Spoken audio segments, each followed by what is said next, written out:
एक गांव था, नाम था ढोलकपुर। बड़ा ही शांत और सुंदर गांव था।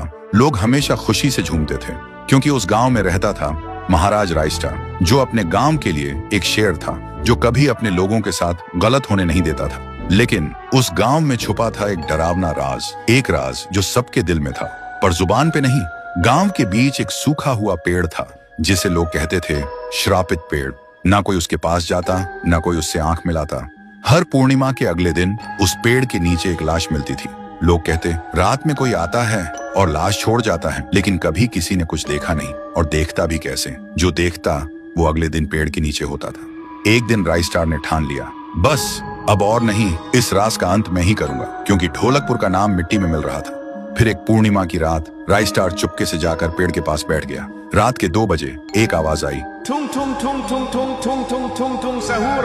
और फिर वो पेड़ भूत में बदल गया। वो भूत कुछ अजीब सा था, एक भयानक शैतानी हंसी वाला चेहरा, आंखें बड़ी बड़ी। वो पेड़ चल के एक घर के गेट को जोर जोर से खटखटाने लगता है। तभी एक आदमी डर के मारे आवाज सुन के बाहर निकलता है। वो भूत अपने लकड़ी जैसे हाथ से एक ऐसा थप्पड़ मारता कि उसकी सांस वहीं थम जाती है और उसी जगह उस लाश को ले जाता है और वापस फिर से पेड़ बन जाता था। देखते ही रायस्टार का दिल कांप जाता है, पर वो कुछ बोलता नहीं। सुबह लोग भीड़ में जमा हुए और रायस्टार ने पहली बार उस पेड़ से बात करने की कोशिश की। पेड़ के अंदर से एक आवाज निकली, क्या तुम सब भूल गए मुझे? रायस्टार बोलता है, तू कौन है? पेड़ बोलता है, मैं हूँ ठुन ठुन ठुन साहुर।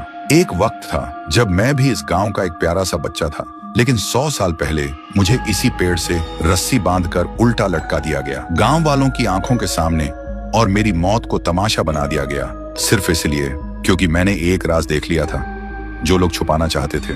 और उसी पल से मेरी रूह इस पेड़ से जुड़ गई।